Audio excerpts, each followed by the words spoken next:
युद्ध होना स्वाभाविक है, क्योंकि जब अंधा भी देखना चाहता है वह जो उसे दिखाई नहीं देता, और बहरा भी सुनना चाहता है वह जो उसे सुनाई नहीं देता। अर्थात अयोग्य से अयोग्य व्यक्ति भी उस योग्य पर पहुंचना चाहता है जिसके वह योग्य नहीं है। तो युद्ध तो स्वाभाविक है। अथ श्री महाभारत कथा। श्री महाभारत कथा। महाभारत कथा। महाभारत कथा। धृतराष्ट्र आंख से अंधे, लेकिन आंख के न होने से वासना नहीं मिट जाती। आंख के न होने से कामना नहीं मिट जाती। गीता की ये अद्भुत कथा एक अंधे आदमी की जिज्ञासा से शुरू होती है। असल में इस जगत में सारी कथाएं बंद हो जाएं अगर अंधा आदमी न हो। इस जीवन की सारी कथाएं अंधे आदमी की जिज्ञासा से शुरू होती हैं। अंधा आदमी भी देखना चाहता है उसे जो उसे दिखाई नहीं पड़ता है। बहरा भी सुनना चाहता है उसे जो उसे सुनाई नहीं पड़ता है। सारी इंद्रियां भी खो जाएं तो भी मन के भीतर छिपी हुई वृत्तियों का कोई विनाश नहीं होता है। तो पहली बात तो आपसे ये कहना चाहूंगा कि स्मरण रखें, धृतराष्ट्र अंधे हैं, लेकिन युद्ध के मैदान पर क्या हो रहा है, मीलों दूर बैठे उनका मन उसके लिए उत्सुक, जानने को पीड़ित, जानने को आतुर है। दूसरी बात ये भी स्मरण रखें कि अंधे धृतराष्ट्र के 100 पुत्र हैं, लेकिन अंधे व्यक्तित्व की संतति आंख वाली नहीं हो सकती। भला ऊपर से आंखें दिखाई पड़ती। अंधे व्यक्ति से जो जन्म पाता है, और शायद अंधे व्यक्तियों से ही लोग जन्म पाते हैं, तो भला ऊपर की आंख हो, भीतर की आंख पानी कठिन है, ये दूसरी बात भी समझ लेनी जरूरी है। धृतराष्ट्र से जन्मे हुए 100 पुत्र सब तरह से अंधा व्यवहार कर रहे थे। आंखें उनके पास थीं, लेकिन भीतर की आंख नहीं थी। अंधे से अंधापन ही पैदा हो सकता है। फिर भी ये पिता क्या हुआ ये जानने को उत्सुक है। तीसरी बात ये भी ध्यान रख लेनी जरूरी है कि धृतराष्ट्र कहते हैं धर्म के उस कुरुक्षेत्र में युद्ध के लिए इकट्ठे हुए। जिस दिन धर्म के क्षेत्र में युद्ध के लिए इकट्ठा होना पड़े, उस दिन धर्म क्षेत्र बचता नहीं है। कितनी बड़ी बात कही गई है कि धर्म के उस क्षेत्र में जहां पर युद्ध हो रहा है, अब जहां पर युद्ध है, जहां पर लड़ाई हो रही है, वहां कभी धर्म बच ही नहीं सकता। जब लड़ाई ही हो रही है, जब विनाश ही हो रहा है, तो वो फिर धर्म क्षेत्र कैसे हो सकता है। और जिस दिन धर्म के क्षेत्र में भी लड़ना पड़े, उस दिन धर्म के भी बचने की संभावना समाप्त हो जाती है।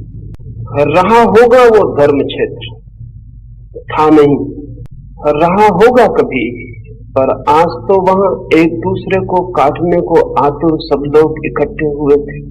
ये प्रारंभ भी अद्भुत है। ये इसलिए भी अद्भुत है कि अधर्म क्षेत्रों में क्या होता होगा उसका हिसाब लगाना मुश्किल है। धर्म क्षेत्र में क्या होता है वो धृतराष्ट्र संजय से पूछते हैं कि वहां युद्ध के लिए आतुर मेरे पुत्र और उनके विरोधियों ने क्या किया है, क्या कर रहे हैं, और वो मैं जानना चाहता हूं।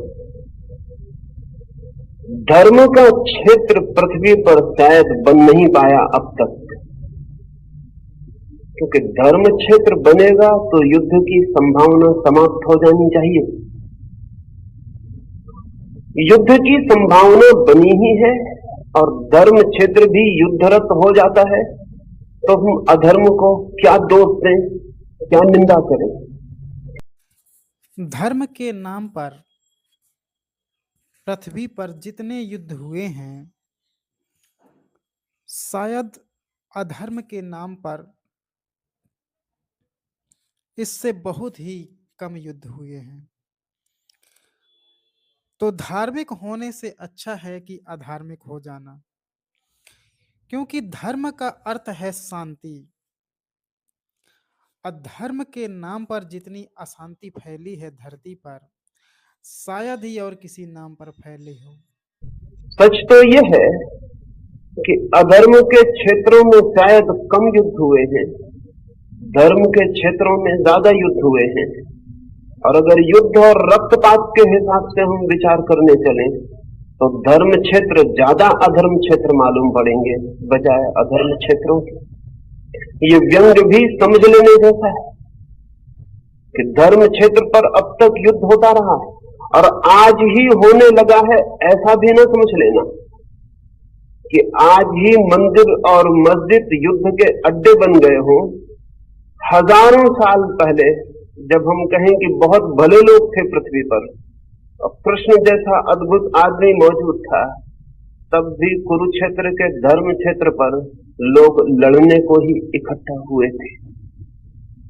ये मनुष्य की गहरे में जो युद्ध की पिपासा है, ये मनुष्य की गहरे में विनाश की जो आकांक्षा है, ये मनुष्य के गहरे में जो पशु छिपा है, वो धर्म क्षेत्र में भी छूट नहीं जाता, वो वहां भी युद्ध के लिए तैयारियां कर लेता है। इसे स्मरण रखने के लिए उपयोगी। और ये भी कि जब धर्म की आड़ मिल जाए लड़ने को, अगर धर्म की आड़ मिल जाए लड़ने को, तो फिर कहना ही क्या इंसान को, क्योंकि फिर तो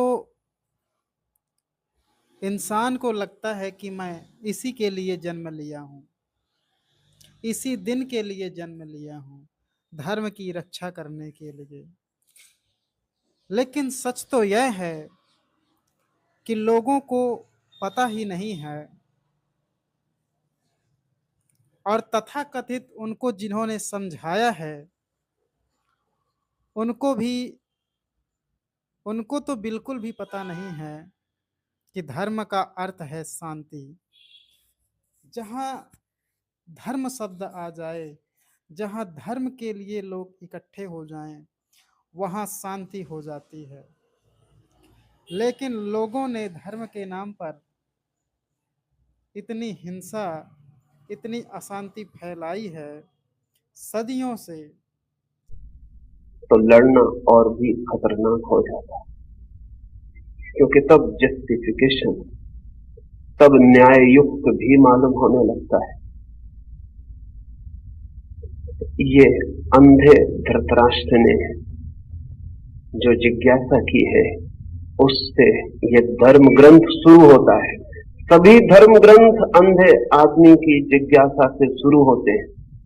जिस दिन दुनिया में अंधे आदमी न होंगे, उस दिन धर्म ग्रंथ की कोई जरूरत भी नहीं रह जाती। वो अंधा ही जिज्ञासा कर रहा है। गीता की अद्भुत कथा भी शुरू होती है, धर्म क्षेत्रे कुरुक्षेत्रे समवेतायुयुत्सवः मामकः पांडवास्सौ किम कुर्वत संजय। धर्म के नाम से गीता की अद्भुत कथा भी शुरू होती है। धर्म के नाम पर और धर्म के नाम पर ही युद्ध कुरुक्षेत्र में शुरू होता है। गीता का जो युद्ध हुआ और होना भी चाहिए, वो धर्म के नाम पर हो या अधर्म के नाम पर हो, लेकिन एक बात तो तय है कि जब जब अधर्म, असत्य अपनी सीमा को पार करता है, जब जब अंधा आदमी वह देखना चाहता है जो उसे दिखाई नहीं देता, और बहरा वो सुनना चाहता है जो उसे सुनाई नहीं देता, तो युद्ध स्वाभाविक है और होना भी चाहिए। क्योंकि असत्य जब जब अपनी मर्यादा को, अपनी सीमा को लांघ कर सत्य के ऊपर हावी होगा, तब तब युद्ध अवश्य होगा। तब तब सदियों में कोई ना कोई कृष्ण जरूर आएगा या जरूर होगा। बहुत बहुत नमस्कार।